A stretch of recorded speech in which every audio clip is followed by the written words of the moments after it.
Assalamualaikum warahmatullahi wabarakatuh. Welcome back to my YouTube channel Beta Uliza. Baik teman-teman, pada kesempatan kali ini saya akan menjelaskan atau mempresentasikan mengenai bahasan sistem komunikasi interpersonal. Yuk simak mengenai sistem komunikasi interpersonal, bagaimana pengertian dari sistem komunikasi interpersonal, fungsi, ciri-ciri, dan bagian-bagiannya. Konsep dasar sistem komunikasi interpersonal. Yang pertama yaitu ada pengertian komunikasi interpersonal.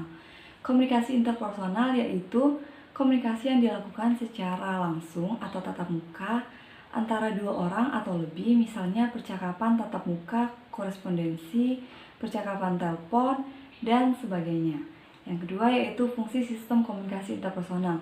Fungsi dari sistem komunikasi interpersonal sendiri yaitu ada fungsi psikologis dari komunikasi adalah menginterpretasikan tanda-tanda melalui tindakan atau perilaku yang dapat diamati.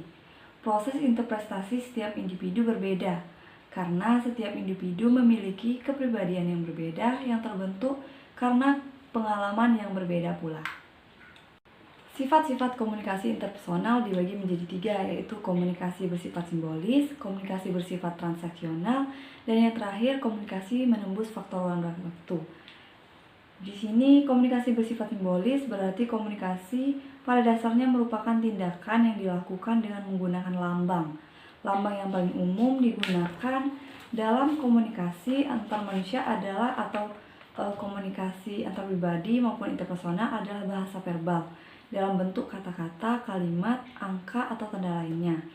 Yang kedua, komunikasi bersifat transaksional, yaitu komunikasi pada dasarnya menuntut dua tindakan, yaitu memberi dan menerima. Dua tindakan tersebut perlu dilakukan secara seimbang dan proporsional tentunya. Dan yang terakhir yaitu komunikasi menembus faktor ruang dan waktu.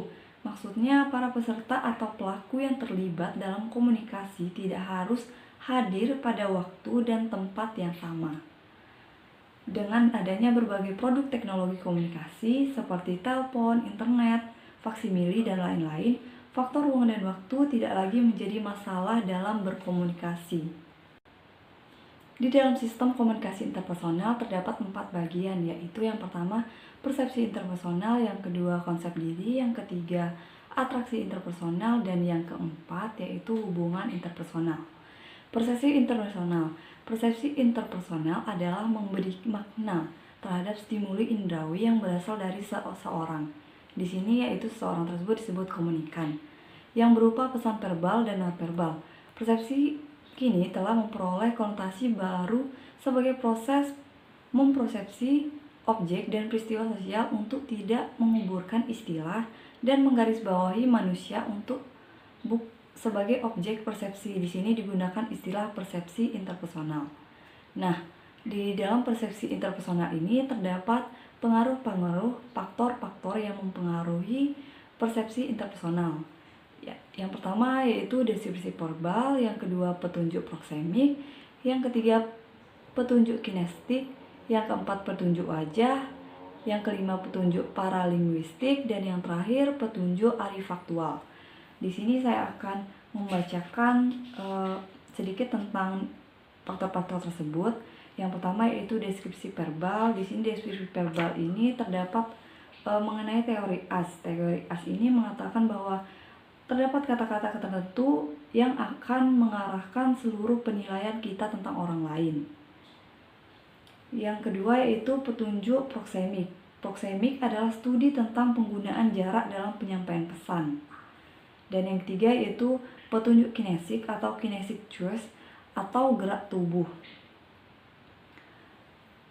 Dicontohkan dengan membuku terhadap orang yang lebih tua atau guru Anda, itu menandakan Anda menghormati guru Anda tersebut. Dan yang keempat yaitu petunjuk wajah. Petunjuk wajah ini terdapat berbagai macam seperti ada takut, muak, bahagia, dan marah. Kita bisa melihat ekspresi tersebut di diri seseorang. Dan yang kelima yaitu petunjuk paralinguistik. Paralinguistik ialah bagaimana cara orang mengucapkan lambang-lambang verbal. Suara keras akan dipersepsi marah atau menunjukkan hal yang sangat penting. Tempo bicara yang lambat, ragu-ragu, dan kesendat-sendat akan dipahami sebagai ungkapan rendah diri atau kebodohan. Dan yang terakhir yaitu petunjuk artifaktual. Petunjuk artifaktual meliputi segala macam penampilan atau appearance, sejak potongan tubuh, kosmetik yang dipakai, baju, tas, pangkat, badge, atau atribut-atribut lainnya. Selanjutnya itu ada konsep diri. Konsep diri berarti pandangan dan perasaan seseorang tentang dirinya sendiri. Konsep diri dapat diartikan sebagai semua yang Anda pikirkan dan Anda rasakan, seluruh keyakinan kompleks, mempelajari tentang diri Anda sendiri. Konsep diri dibagi menjadi dua, yaitu konsep diri kognitif dan afektif. Nah, faktor-faktor yang mempengaruhi konsep diri ada dua, yaitu orang lain dan kelompok rujukan. Nah, pengaruh dari konsep diri pada komunikasi interpersonal ini ada 4, yaitu nubuat yang dipenuhi sendiri, membuka diri, percaya diri, dan yang terakhir selektivitas. Selanjutnya ada atraksi interpersonal. Atraksi interpersonal diartikan sebagai makin tertarik kita kepada seseorang, makin besar kecenderungan kita berkomunikasi dengan dia. Kesukaan pada orang lain, sikap positif, dan daya tarik seseorang disebut sebagai atraksi interpersonal. Faktor-faktor yang mempengaruhi atraksi interpersonal ini ada kesamaan karakteristik personal, tekanan emosional atau stres, harga diri yang rendah, serta isolasi sosial. Faktor-faktor situasional yang mempengaruhi atraksi interpersonal di sini terbagi menjadi 5, yaitu daya tarik fisik, ganjaran, familiarity, kedekatan, serta kemampuan. Lalu pengaruh atraksi interpersonal pada komunikasi interpersonal dibagi menjadi 2, yaitu penafsiran pesan dan penilaian. Yang kedua yaitu efektivitas komunikasi. Bagaimana efektivitas komunikasi tersebut mempengaruhi atraksi interpersonal ini. Dan yang terakhir yaitu ada hubungan interpersonal. Komunikasi yang efektif ditandai dengan hubungan interpersonal yang baik. Kegagalan komunikasi sekunder terjadi bila isi pesan dipahami tetapi hubungan antara komunikan menjadi rusak. Artinya terdapat miskomunikasi di dalam komunikasi tersebut. Tahapan-tahapan hubungan interpersonal ini dibagi menjadi 3, yaitu pembentukan hubungan interpersonal, yang kedua peneguhan hubungan interpersonal, dan yang terakhir yaitu pemutusan hubungan interpersonal tersebut.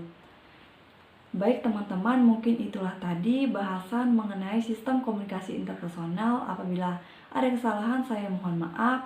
Wassalamualaikum warahmatullahi wabarakatuh.